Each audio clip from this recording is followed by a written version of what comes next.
Mark సువార్త 10వ అధ్యాయం 17వ వచనం పుస్తకం త్వరగా. ఆయన బయలుదేరి మార్గమున పోచుండగా ఒకడు పరిగెత్తుకొని వచ్చి ఆయన ఎదుట మోకాళ్ళుని, సద్బోధకుడా, నిత్య జీవమునకు వారసుడగుటకు నేనేమి చేయుదునని ఆయనను అడిగెను. ప్రేమ గల మా తండ్రి, మీకు వందనాలు ప్రభా. నువ్వు నిత్యంగా జీవించేటటువంటి వాడు, నిత్యంగా ఉన్నటువంటి వాడు. నీకు ఆది లేదు, అంతం లేదు, ప్రారంభం లేదు, ఎండింగ్ కూడా లేదు. అలా నిత్యత్వంగా ఉండేటటువంటి ఆ జీవితాన్ని మేము పొందుకునాలంటే మేమేం చేయాలో మాతో మాట్లాడి మీరు మహిమ పొందమని యేసు నామమున ప్రార్థించి వేడుకుంటున్నాము తండ్రి. ఆమేన్. హల్లెలూయా. సరే, మనం పోయిన వారం ధ్యానించాం. ఏమని ధ్యానించాం చెప్తారా? కాబట్టి పోయిన వారం మనం ధ్యానించిన మాట ఏంటో చెప్తారా? మనం అన్ని విషయాల కొరకు దేవుడి మీదనే ఆధారపడాలి. హల్లెలూయా.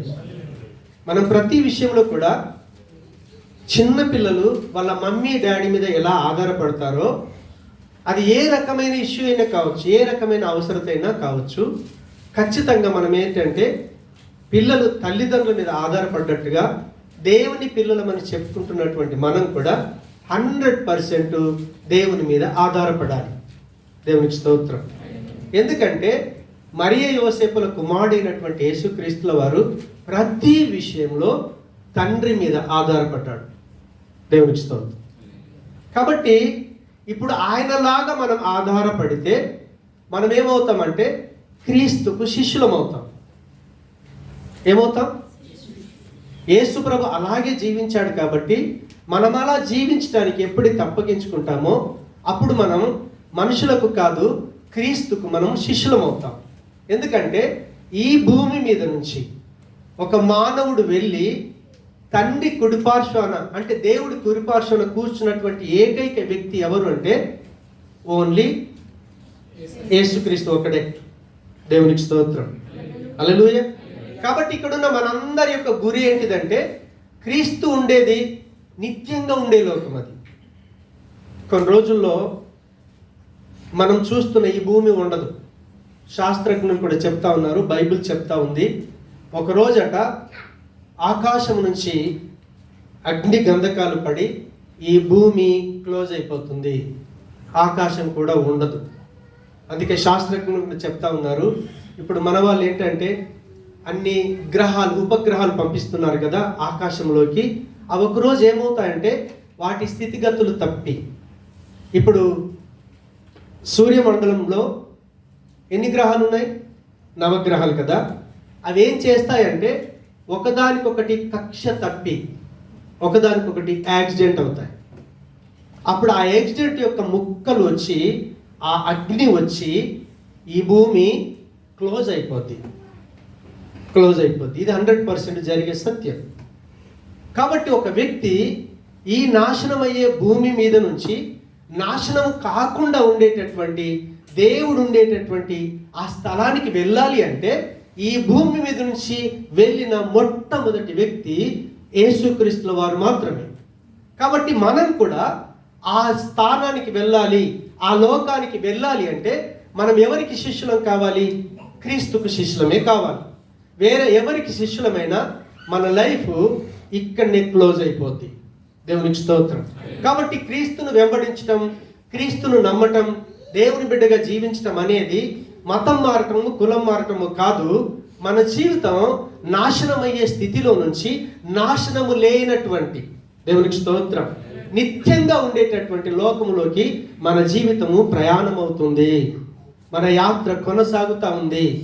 కాబట్టి ఈరోజు మనం అలా పరలోకములో అడుగుపెట్టినటువంటి క్రీస్తుకు మనం శిష్యులం కావాలి అంటే యేసుక్రీస్తు ఏ రీతిగా అయితే ప్రతి విషయంలో తండ్రి అయిన దేవుడి మీద ఆధారపడ్డాడో, ఆయన పిల్లలమని చెప్పుకుంటున్నటువంటి మనం కూడా దేవుని మీదనే ఆధారపడితే అప్పుడు మనం శిష్యులం అవుతాం.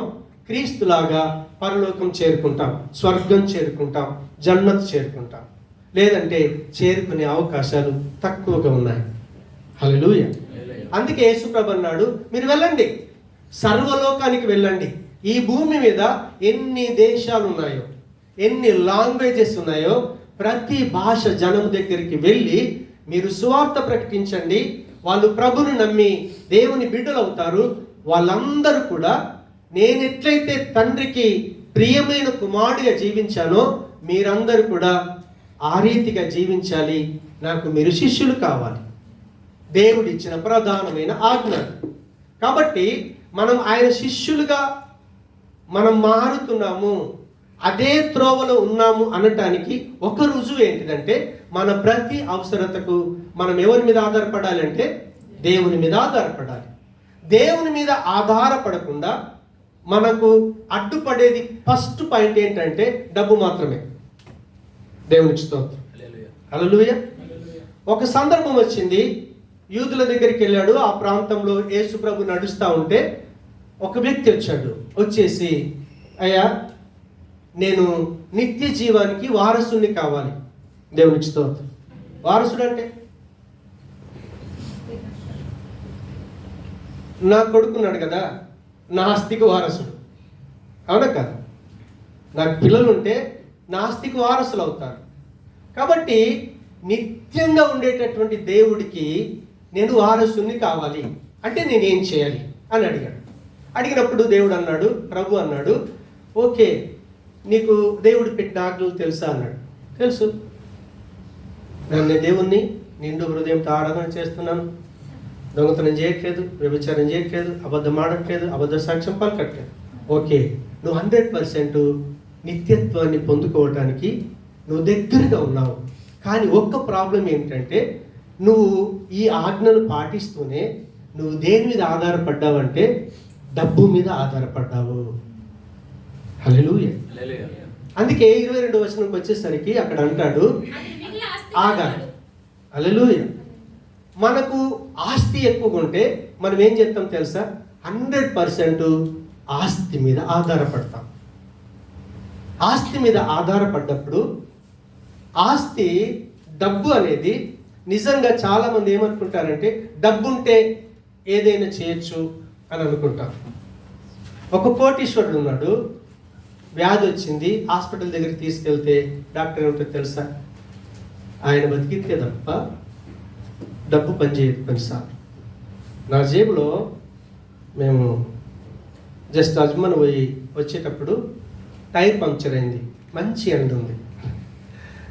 బండి నుంచి దిగాను, దిగి బండి లాకేసి ట్యాక్సీ పట్టుకుందామంటే మెయిన్ రోడ్డు దొరకట్లేదు. కొంచెం దూరం వెళ్తూ ఉంటే దాహం వేస్తుంది. డబ్బు చూసా, ఏం చేయలేను, నాకు నీళ్ళే కావాలి. ఏం కావాలి? నీళ్ళే కావాలి. మనం చాలాసార్లు డబ్బు మీద బేస్ అవుతాం. కానీ దేవుని పిల్లలుగా మనం 100% డబ్బు మీద బేస్ కాకూడదు. ఎందుకో తెలుసా? డబ్బు మీద మనం బేస్ అయితే దేవుని మీద బేస్ కాలేము. ఒక వ్యక్తి ఇటు దేవుడికి అటు డబ్బుకు దాసుడిగా ఉండలేడు. దాసుడిగా ఉండలేడు. దేవునికి స్తోత్రం. కాబట్టి మనం చేయాల్సిన పని ఏంటిదంటే, ప్రభు చెప్పాడు, నీకు బాగా ఆస్తుంది కదా, దాన్ని విడిచిపెట్టుకోవడానికి ఇష్టపడితే నీకు నిత్య జీవం దొరుకుతుంది. ప్రభు నాకు ఇవ్వమని చెప్పలా. మీరు అక్కడ చదవండి, ఆ డబ్బు నాకు ఇచ్చేయమని చెప్పలేడు ఆయన. ఏం చెప్పాడు? దాన్ని వదులుకోవటానికి నువ్వు ఇష్టపడాలి. మనం చేయాల్సిన పని ఏంటంటే, ఎప్పుడైతే దాన్ని వదులుకోవటానికి ఇష్టపడతామో అప్పుడు నీ జీవం కొరకు ఎవరి మీద ఆధారపడతావు? దేవుడి మీద ఆధారపడతావు. అందుకే పేద విధవరాలు ఉంది కదా, ఆమె వేసింది 2 కాసులే. ఆ 4వ వచనం వచ్చేసరికి అక్కడ ప్రభు అంటాడు, ఆమె జీవనమంతా వేసింది. మనం ఒక్క మాటలో దాన్ని విడిచిపెట్టేస్తున్నాం. భర్త లేడు, పిల్లలు లేరు, అవునా? తన దగ్గర ఉన్న ఆ 2 కాసులు ఇచ్చేస్తే ఆ క్షణం తర్వాత బ్రతకటానికి ఇప్పుడు ఎవరు ఆధారం? దేవుడు ఆధారం. దేవుడి మీద ఎప్పుడైతే మనం ఆధారపడతామో దేవుడు 100% దేవుడు విడిచిపెట్టడు. మనం డబ్బును దేవుడిగా చేసుకున్నాం అనుకోండి, డబ్బును ఎవ్వరికి ఇవ్వలేము. మనం చివరికి మనకి ఏదైనా తినాలనిపించినా కూడా మనం ఏ స్థితిలోకి వెళ్తామంటే ముందు కోడి కట్టేసి చికెన్ తింటున్నామని కారణం తినే బతుకొస్తుంది. అలాంటి చాలా మంది ఉన్నారు. డబ్బు లేక కాదు. మనం మన పక్కో లేదని ఇబ్బందులు ఉంటే రూపాయి ఇవ్వలేం, దేవునికి ఇవ్వలేం, దేనికి ఇవ్వలేం. ఎందుకో తెలుసా? డబ్బు మనకు దేవుడు అయిపోతాడు. కాబట్టి క్రీస్తుకు మనం శిష్యులం కావాలి. రేపు ప్రొద్దున ఆ నిత్యత్వములకి అడుగు పెట్టాలి అని అంటే 100% మన స్థానం దేవుడికి, దేవుడి స్థానం ఇవ్వాలి, కానీ డబ్బుకు దేవుడి స్థానం ఇవ్వకూడదు. ఒక సందర్భం వచ్చింది, ప్రాణం పోయేటప్పుడు మనిషికి ఏం కావాలి? ఆహారం కావాలి. నీళ్ళలో ఒకటి అన్నమో తింటే ప్రాణం ఏమవుద్దంటే తెప్పరిల్లుద్ది. ఒక సందర్భం వచ్చింది, మీరు 1 రాజులు 17వ అధ్యాయంలోకి వెళ్ళి తర్వాత చదువుకోనండి. ఆఖరి ఇంకా కరువు వచ్చేసింది. ఇంకా తన బిడ్డ తాను ఆ చివరి యొక్క ముద్ద 2 రొట్టెలు చేసుకొని, నా కుమారుడు నేను తిని చచ్చిపోతాం ఇక అని డిసైడ్ అయిపోయింది. డిసైడ్ అయిన ఆ సందర్భంలో ఆమెకు పరీక్ష వచ్చింది. ఏంటో తెలుసా? సారెపతు విధవరాల దగ్గరికి ఒక టెస్ట్ పంపించాడు, పరీక్ష పంపించాడు. ఆ పరీక్ష ఏం చేసిందో తెలుసా? నీ దగ్గర కొంచెం ఎండు ఉంది కదా, కొద్ది నూనె ఉంది కదా, దాన్ని రెడీ చేసి ఫస్ట్ నాకి. ఒక సేవకుడు వెళ్ళాడు, అమ్మా దేవుడు నన్ను నీ దగ్గర పంపించాడు, ఎందుకో తెలుసా? ఈ కరువులో నువ్వు పోషించబడాలి అంటే నీకు బ్రతకటానికి నీ ఆధారం ఫుడ్ కాకూడదు. దేవునికి స్తోత్రం. మనిషిగా మన ఆలోచన ఏముంటుందంటే, ఈ కొన్ని నీళ్ళు తాగి ఇక్కడ అన్నం తింటే అమ్మ ఇప్పటికి మాత్రం బ్రతుకుతాం. సరే, ఈ నీళ్ళు అయిపోయినాయి, ఆ రొట్టె అయిపోయింది, తర్వాత ఎలా బ్రతుకుతాం? దేవుని పిల్లలకి దేవుడు ఎందుకు టెస్ట్ పెడతాడంటే, మనం దాని మీద ఆధారపడితే అది మనకు కొంత మట్టుకే అవసరత తీర్చుద్ది. అప్పుడు ఆ సారెపతు విధవరాలు ఏం చేసిందంటే, అయ్యా ఓకే నువ్వు చెప్పినట్టుగా నేను ఒక అప్పమును తీసుకొని వస్తానని చెప్పి ఇంటికి వెళ్ళి తన కొరకు, తన కుమారుడు కొరకు చేసి తిని బ్రతుకుదామనుకున్న ఆ రొట్టె తీసుకొచ్చి దైవ సేవకుడికి చేసింది. 3.5 సంవత్సరాలు పిండి తక్కువ కాలేదు, బుడ్డెలు నూనె. ఎంత ఆశ్చర్యం! కాబట్టి దేవుని పిల్లలుగా మనం ఎప్పుడు దయచేసి డబ్బు మీద ఆధారపడకండి, డబ్బును దేవుడిగా చేసుకోకండి. డబ్బు స్థానం డబ్బుదే, దేవుడి స్థానం దేవుడిదే. ఈరోజు ప్రపంచంలో క్రైస్తవులు కుబేర్లు ఉన్నారు. వాళ్ళు కుబేర్లు కావడానికి రీజన్ ఏంటో తెలుసా? వాళ్ళు డబ్బు స్థానం డబ్బుకే ఉంచారు, దేవుడి స్థానం దేవుడికే ఉంచారు.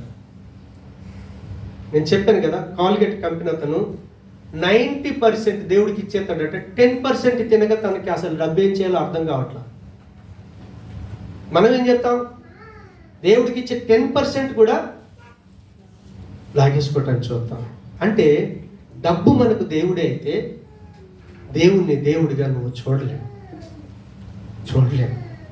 అందుకే మనం ఏం చేయాలంటే, మన భవిష్యత్తు జీవితం కొరకు డబ్బును ఎప్పుడు దేవుడిగా చేసుకోకుండా దేవుని మీద ఆధారపడటం ఎప్పుడైతే మనం నేర్చుకుంటాం, అడుగు పెట్టాలి.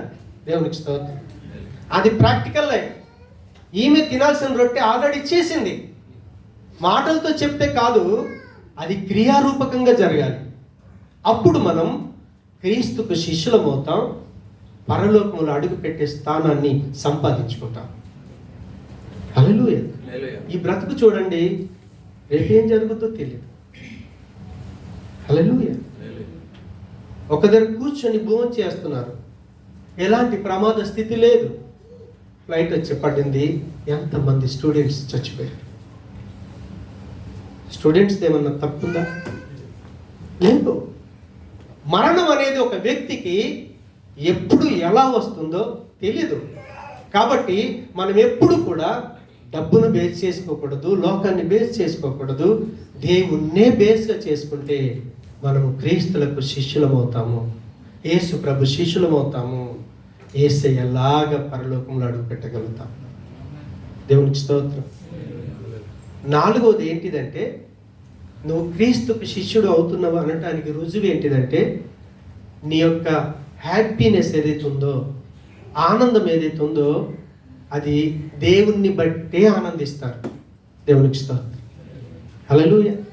నువ్వు యేసు ప్రభుకు శిష్యుడు అవుతున్నావు అనటానికి రుజువు ఏంటిదంటే, ఒక వ్యక్తి దేవుడున్న స్థలంలో అడుగు పెట్టడానికి ఆ త్రోవలో నడుస్తున్నాడు, ఆయన లైఫ్లో మార్పు వస్తుంది అనటానికి రుజువు ఏంటి అంటే, 100% మన ప్రతి సంతోషం దేవుణ్ణి ఆనుకొని ఉంటుంది, దేవుడితో సంబంధం కలిగి ఉంటుంది, దేవుణ్ణి బట్టే ఆనందిస్తాడు.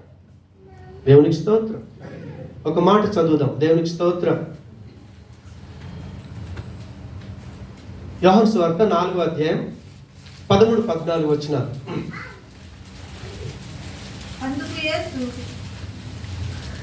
అందుకు యేసు ఈ నీళ్లు త్రాగు ప్రతివాడు మరలా దప్పికొనును, నేనిచ్చు నీళ్లు త్రాగువాడు ఎప్పుడును దప్పికొనడు. నేను వానికిచ్చు నీళ్లు నిత్య జీవమునకై, వానిలో ఊరెడి నీటి బుగ్గగా ఉండునని ఆమెతో చెప్పెను. దేవునికి స్తోత్రం. నేను అప్పటి నుంచి నీళ్లు తాగుతూనే ఉన్నాను, కానీ దాహం తీరట్లా. దేవునికి స్తోత్రం. మనం చాలాసార్లు బయట ఎండలో పడి వెళ్తాం, మంచి మీడియం కూల్ ఉన్న నీళ్ళు దొరికాయి అనుకోండి, ఆహా, ప్రాణం పెప్పరిల్లిపోతుంది. ఎంతసేపు ఉంటుందండి? మళ్ళీ 1-2 గంటలకి మళ్ళా నీళ్ళు కావాల్సిందే, అవునా కాదు? అందుకే యేసు ప్రభులు వారు, ఇజ్రాయేలీలకు పితరుడు ఉన్నాడు యాకోబు. యాకోబు గారు తవ్వించిన బావి ఉంది. సుకార్ అనే ఊరిలో యేసు ప్రభు వచ్చాడు, యాకోబు బావి దగ్గర కూర్చున్నాడు. కూర్చుంటే ఓ అమ్మాయి వచ్చింది. ఆ అమ్మాయి యేసు ప్రభుతో డిస్కస్ చేస్తున్నప్పుడు, అరే ఎవరు లేరు, చేదుకోవటానికి ఏది లేదు, ఈ బావి దగ్గర కూర్చుంటే నీళ్ళు ఎలా అందుతాయి అని ఆమెకు డౌట్ వచ్చి ఆ నీళ్ళ కొరకు అడిగింది. ఆయన ప్రభు అన్నాడు, ఓకే, నువ్వు నీళ్ళ విషయం తీసావు, చాలా మంచిది. ఈ నీళ్లు నువ్వు ఎన్నిసార్లు తాగినా మళ్ళీ దాహం వేస్తుంది, కానీ నేనిచ్చే నీళ్ళు ఉన్నాయి కదా, నేనిచ్చే నీళ్ళు ఎప్పుడైతే నీకు అందజేస్తానో, నేనిచ్చే నీళ్ళు నువ్వు ఎప్పుడైతే తాగుతావో అప్పుడు నీకు ఆ విషయంలో మళ్ళీ మళ్ళీ దాహం కాదు. దేవునికి స్తోత్రం. అర్థమవుతుందా? మనకు మళ్ళీ దాహం కాకుండా ఉండాలి అంటే దేవుడిచ్చేటటువంటి నీళ్లు మనం తాగాలి. దేవునికి స్తోత్రం. ఒకసారి మత్తయి సువార్త 5వ అధ్యాయం 6వ వచనాన్ని చదువుదాం. మత్తయి సువార్త 5వ అధ్యాయం 6వ వచనం. నీతి కొరకు ఆకలి దప్పులు గలవారు ధన్యులు, వారు తృప్తిపరచబడుదురు. దేవునికి స్తోత్రం. మనిషికి కావాల్సింది ఏంటి? తృప్తి, సంతోషం కావాలి.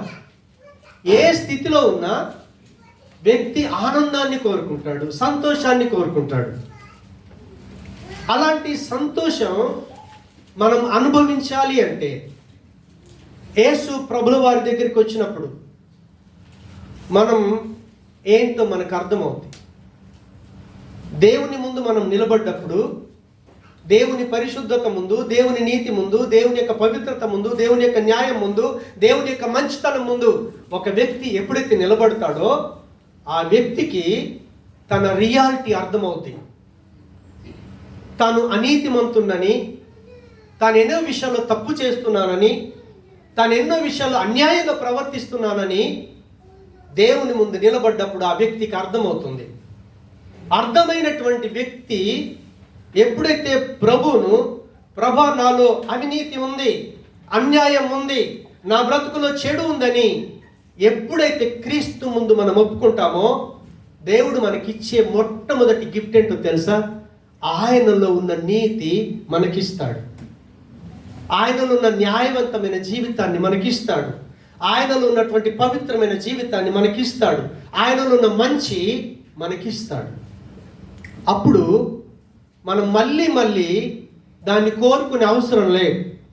నీతి, న్యాయం, పవిత్రత, మంచి, దాంట్లో మనం రోజు అభివృద్ధి చెందుకుంటూ వెళ్తామే తప్ప దాన్ని మళ్ళీ కోరుకునే అవసరం లేదు. అయితే ఇక్కడ మనం ఎప్పుడైతే ప్రభువును నమ్ముకుంటామో, నమ్ముకున్న తరువాత చాలాసార్లు మనం ఏం చేస్తామంటే దేవుణ్ణి బట్టి సంతోషించకుండా మనం వేరే వాటిని బట్టి సంతోషిస్తాం. ఇప్పుడు చూడండి, నాకు ద్రాక్షణ ఉంది, నేను దేవుని బట్టి సంతోషించాలి, కానీ నాకు చికెన్ అంటే ఇష్టం. అంటుతారు ఎవరన్నా, నీకు అన్నింటిలో తినటం ఏది ఇష్టం అంటే కొందరు చికెన్ అని చెప్తారు. కొంతమందికి నీకేది ఇష్టం అంటే నాకు పలానా ఇష్టం. పువ్వులలో నీకు ఏ పువ్వు అంటే ఇష్టం అంటే వాళ్ళ ఇష్టాన్ని తెలియజేస్తారు. కాబట్టి ఒక వ్యక్తి తన ఇష్టం నెరవేర్చుకోవటం కొరకని దేవుని కంటే ఎక్కువగా, సరే ఇది లేకపోతే నాకు ఈరోజు మనసును పట్టు. ఆఫ్టర్ ఆల్ మొబైల్ ఉంది. మీ దగ్గర మొబైల్ లేకుండా ఎన్ని రోజులు ఉండగలుగుతారు? ఆఫ్టర్ ఆల్ మొబైల్ మనిషి తయారు చేసింది. మీ వాట్సాప్ ఆగిపోయింది అనుకోండి, అంటే ఇప్పుడు నీ ఇష్టం దేవుడా మొబైలా? అక్కడ ఆ సందర్భంలో ఒక చిన్న పాప ఉంది కదా, ఆ పాప దగ్గరికి వెళ్తే ముద్దు పెట్టుకోవాలనిపిస్తుంది. ముద్దు పెట్టుకుంటాను నేను. ఆ తల్లి ఇష్టం వచ్చినప్పుడు ఎన్నిసార్లు ముద్దు పెట్టుకుంటో తెలియదు. ఇష్టం తీరుద్దా? ఎన్నిసార్లు ముద్దు పెట్టుకున్నా మళ్ళీ ముద్దు. నేను ఎన్నిసార్లు నీళ్లు తాగినా నాకు నా జీవితం అంత నీళ్లు తాగటమే, అది తీరదు. ఎప్పుడైతే ఒక వ్యక్తి క్రీస్తు దగ్గరికి వస్తాడో ఆ వ్యక్తికి యేసు ప్రభు ఇందాక అన్నాడు, ఏమన్నాడు తెలుసా? యోహాను సువార్త 4వ మళ్ళా మాట చదువు ఒకసారి, 14వ వచనం.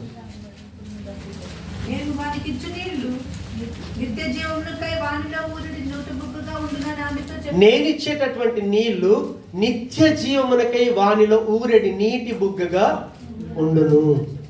ఎప్పుడైతే మనం క్రీస్తును నమ్ముకుంటామో అప్పుడు మనం దేవుని కంటే ఎక్కువ దేన్నైతే ఇష్టపడతామో దాన్ని అధిగమించే శక్తి, ఆ కోరికను జయించే శక్తిని దేవుడిస్తాడు.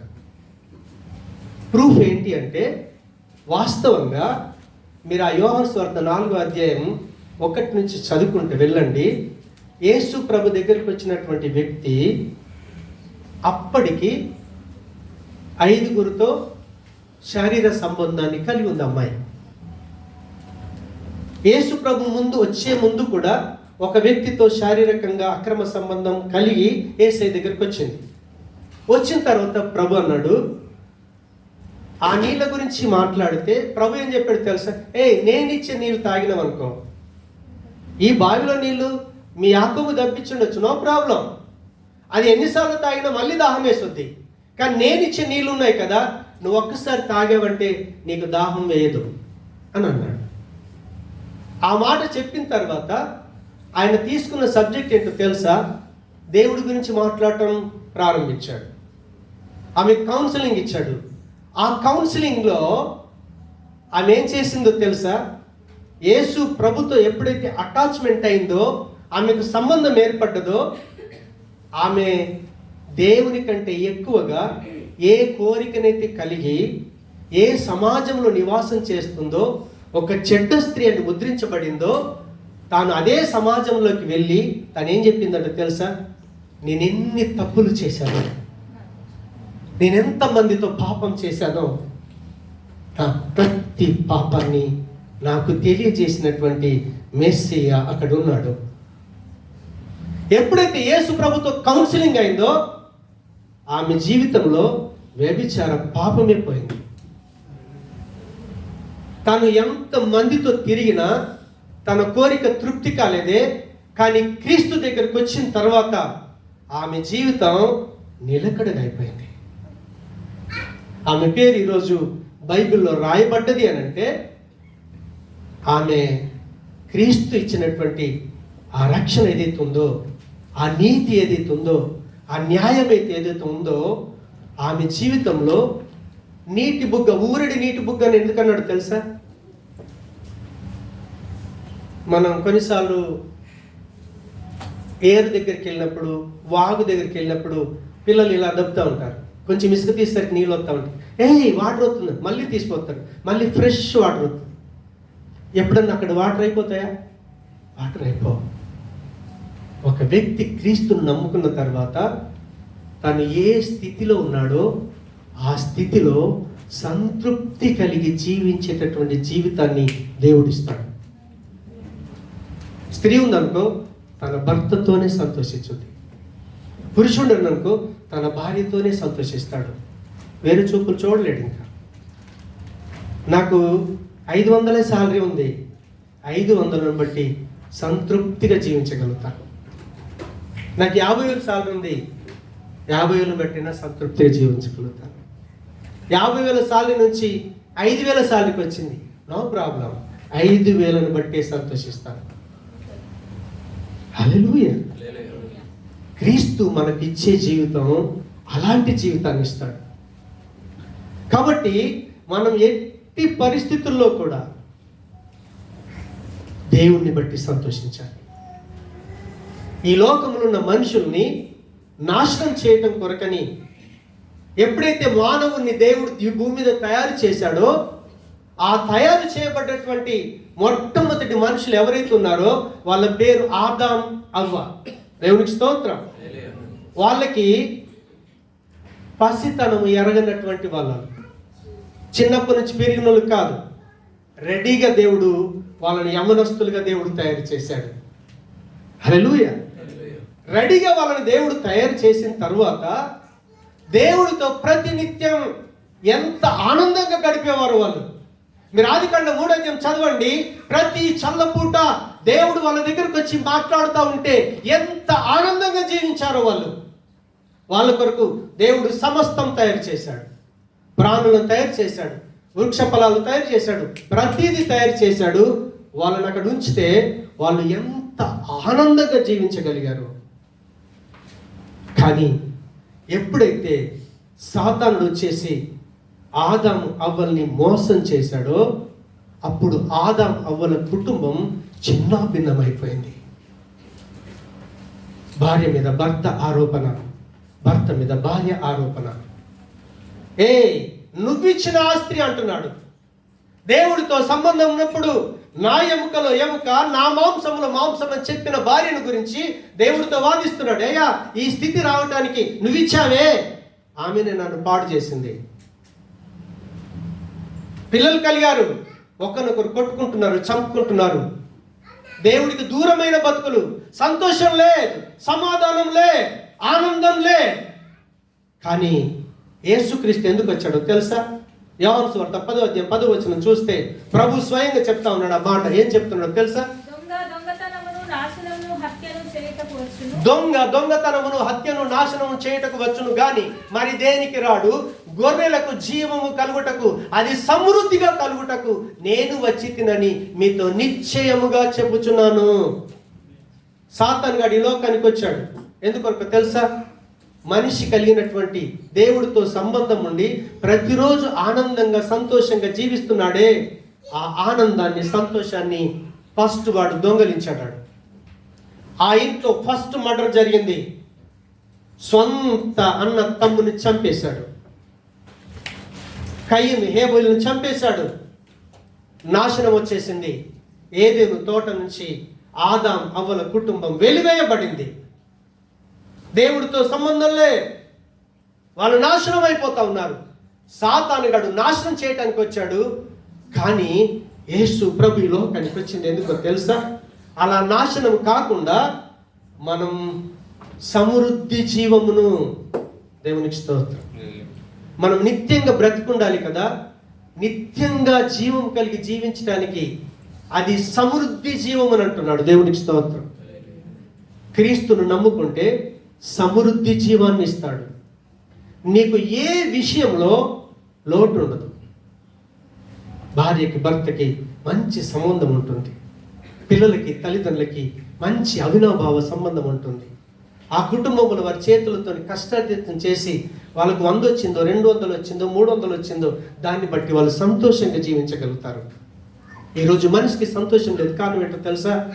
డబ్బు డబ్బు డబ్బు డబ్బు డబ్బు, పేరు, పలుకుబడి, పరపతి, మంచి ఉద్యోగం కావాలి. ఉన్న స్థితిని బట్టి ఈరోజు మనుషులు సంతోషంగా జీవించట్లేదు. దాని కొరకు అన్యాయం చేస్తూ ఉన్నారు, అక్రమం చేస్తూ ఉన్నారు, అవినీతికి పాల్పడుతూ ఉన్నారు. కానీ ఎప్పుడైతే దేవుని పిల్లలమని చెప్పుకుంటున్నామో, మనం దేవుడిచ్చినటువంటి రక్షణను బట్టి ఆనందించగలిగితే, నువ్వు ఏ స్థితిలో ఉన్నావో ఆ స్థితిలో సంతృప్తి కలిగి జీవించగలుగుతావు. దేవునికి స్తోత్రం. చూడండి, 1 పేతురు పత్రిక 1:8-9 వచనాలు చూస్తే అక్కడ ఒక మాట త్వరగా. 1 పేతురు 1:8-9 వచనాలు. మీరు ఆయనను చూడకపోయినను ఆయన ప్రేమను ప్రేమించుచున్నారు. ఇప్పుడు ఆయనను కన్నులార చూడకయే విశ్వసించుచు మీ విశ్వాసమునకు బలమును అనగా ఆత్మరక్షణను పొందుచు చెప్పని అశక్యము కాని మహిమాయుక్తమైన సంతోషము గలవారై ఆనందించుచున్నారు. దేవునికి స్తోత్రం. హల్లెలూయా. రేపు ప్రొద్దున రక్షించబడ్డటువంటి మనం ఎంతో కష్టపడి సంపాదించి బంగారం కొనుక్కుంటున్నామే, ఆ బంగారం ఆ రోజున మన కాళ్ళ కింద ఉండొద్ది. పెట్టుకోవటం కాదు, దాని మీద నేల మీద, బంగారు నేల మీద నడిచే జీవితం ఇస్తాడు దేవుడు. ఎంత గొప్ప జీవితం, ఎంత గొప్ప జీవితం. దేవునికి స్తోత్రం. హల్లెలూయా. అందుకే ప్రభు ఏమంటాడంటే, యోహాను సువార్త 16వ అధ్యాయం, ఒకసారి ఈ మాట చదివి నేను ముగిస్తాను. 20-22 వచనాలు. మీరు ఏడ్చి ప్రలాపితురు గాని లోకము సంతోషించును, మీరు దుఃఖింతురు గాని మీ దుఃఖము సంతోషమగునని మీతో నిశ్చయముగా చెప్పుచున్నాను. ఎందుకొరకు చెప్తున్నాడంటే, ఇక్కడ చాలా మంది స్త్రీలు ఉన్నారు కదా, పిల్లలు పిల్లలు కన్ను వాళ్ళు. మీరు 9 మాసాలు మోసి డెలివరీ అయ్యే టైంలో ప్రాణం పోద్దా ఉందో తెలియదు. అంత వేదన అనుభవించిన తర్వాత ఆ బిడ్డను చూసి ఈ కష్టాన్ని మర్చిపోతారే. అదే రీతిగా 22వ వచనంలో అంటున్నాడు, ఏమంటున్నాడు తెలుసా? అటువల మీరు ఇప్పుడు దుఃఖపడుచున్నారు కానీ మిమ్మల్ని మరలా చూచేదను, అప్పుడు మీ హృదయం సంతోషించుచు మీ సంతోషమును ఎవడును మీ యొద్ద నుండి తీసివేయడు. ఇప్పుడు యేసయ్య అంటున్నాం, ఆయన అప్పుడు కల్లారా చూస్తాం, ఆయన్ని కల్లారా చూస్తాం. కాబట్టి క్రీస్తును కల్లారా చూడాలి అంటే, యేసు ప్రభు ఏ రీతిగా అయితే తండ్రి కుడిపార్శ్వన కూర్చున్నాడో అదే రీతిగా మనం కూడా ఆయనను చూడటానికి పరలోకం వెళ్ళాలి అంటే, యేసు క్రీస్తుల వారు హెబ్రీ పత్రిక 12:2 వచనం తర్వాత చదవండి. అక్కడ సులువుగా పెట్టు చిక్కులను గురించి చెప్పిన తర్వాత ఏమంటాడంటే, క్రీస్తు ముందట ఒక ఆనందం ఉందట, సంతోషం. ఏంటో తెలుసా? అది ఆయనను సిలువేస్తా ఉన్నారు, ఉమ్మేస్తా ఉన్నారు, కొరడాలతో కొడుతూ ఉన్నారు, ముళ్ళ మీద నడిపిస్తా ఉన్నారు. కానీ ఆయన దృష్టాంతం ఎక్కడుందో తెలుసా? తండ్రి కుడి పార్శ్వన కూర్చున్న సీన్ ఉంది ఆయన ముందు. హల్లెలూయా. క్రైస్తవుడిగా మన సీన్ అక్కడ ఉండాలి. ఇక్కడ ఎన్ని శ్రమలైనా ఈజీగా భరించేద్దాం. హల్లెలూయా. అందుకే యేసు ప్రభుల వారు పుట్టినప్పుడు ప్రపంచ ప్రజలందరికీ కూడా మహా సంతోషకరమైన శుభవార్త ఏంటో తెలుసా? యేసు ప్రభువే. మహా సంతోషం అంటే ఇంక దాన్ని ఎవడు తీసేయలేడు. అలాంటి ఆనందం ఈ మానవులకు ఇయటం కొరకు ఆయన ఈ లోకానికి వచ్చాడు. కానీ అది ఎప్పుడు పొందుకుంటారో తెలుసా? అదే లూకాసు వార్త 2:14 ఉంటుంది. ఆయనకు ఇష్టులైన వారికి. దేవునికి స్తోత్రం. మనం ఈ భూమి మీద ఉన్నప్పుడే క్రీస్తుని ఇష్టపడాలి, క్రీస్తుని బట్టి సంతోషించాలి, క్రీస్తు ఇచ్చిన రక్షణను బట్టి సంతోషించాలి. యేసు క్రీస్తు ద్వారా తండ్రి అయిన దేవుడు మనకు పరలోకంలో ఎన్ని ఆశీర్వాదాలు ఇచ్చాడు, పరలోక సంబంధమైన ఎన్ని దీవెనలు ఇచ్చాడు, వాటిని బట్టి మీరు ఎప్పుడైతే సంతోషించగలుగుతారో అప్పుడు మనం క్రీస్తుకు శిష్యులం అవుతాం. యేసుప్రభుకు భార్య ఉందా? పిల్లలు ఉన్నారా? ఆస్తి ఉందా? యేసుప్రభు ఎప్పుడైనా నాకు ఇవి లేవని ఏడ్చాడా? ఏడవలే. రీజన్ ఏంటో తెలుసా? ఈ లోకంలో నేను ఏది కలిగి ఉన్నా 100% విడిచిపెట్టిపోవాలి. బుర్జ్ ఖలీఫా నాకు ఇచ్చిన, నేను పోయేటప్పుడు నాకు బుర్జ్ ఖలీఫా వస్తుంది నాతో. మనందరికీ తెలుసు, నువ్వు ఏది సంపాదించినవో ఇక్కడ విడిచిపెట్టి వెళ్ళిపోవాలి. దౌర్భాగ్యం ఏంటో తెలుసా? నువ్వు మంచి ధనవంతుడు అనుకో, మెడల చైన్ ఉంగరం వేసుకొని మనం పోయామనుకోండి, మధ్యలో దింపేసి అవి కూడా లాక్కుంటారు. ఈ లోకంలో ఉన్న ప్రేమ అదే. కాబట్టి లోకాన్ని మీరు ప్రేమించకండి, క్రీస్తుని ప్రేమించండి. ఆయన ఇచ్చిన రక్షణను ప్రేమించండి, ఆయన ఇచ్చిన పరలోకాన్ని బట్టి సంతోషించండి. అప్పుడు మనకు ఆయన శిష్యులయ్యే భాగ్యం దొరుకుద్ది. ఆయన శిష్యుడిగా అయ్యేటటువంటి త్రోవలు మన ప్రయాణం సాగుద్ది. మన ఆత్మీయ యాత్ర అక్కడ దాకా ఉంటుంది. అందుకే ఏమి ఉన్నా లేకున్నా, ఎవరు నాకు లేకున్నా, యేసునందే ఆనందింతును, యేసయ్యనే ఆరాధింతును. ప్రేమగల మా తండ్రి, మేము శిష్యులము అనబడాలి అంటే మాకున్న సంతోషం మీరై ఉండాలి. మిమ్మల్ని బట్టి సంతోషించే జీవితం ఇచ్చి నీ శిష్యులుగా మేము జీవిస్తున్నటువంటి ఈ ప్రయాణంలో ప్రతి ఒడుదొడుకును ఎదుర్కోవటానికి మా కళ్ళ ముందు ప్రతి క్షణం ప్రభా మాకంటే ఊరి ముందు వెళ్ళి పరలోకంలో ఏ సీట్ అయితే సిద్ధపరిచారో దానిని మా మదిలో ఉంచుకొని మా యాత్ర కొనసాగించుటకు నీకు ప్రియమైన శిష్యులు ఉండుటకు సహాయం చేసి మహిమ పొందుమని యేసు నామమున ప్రార్థిస్తున్నాము తండ్రి.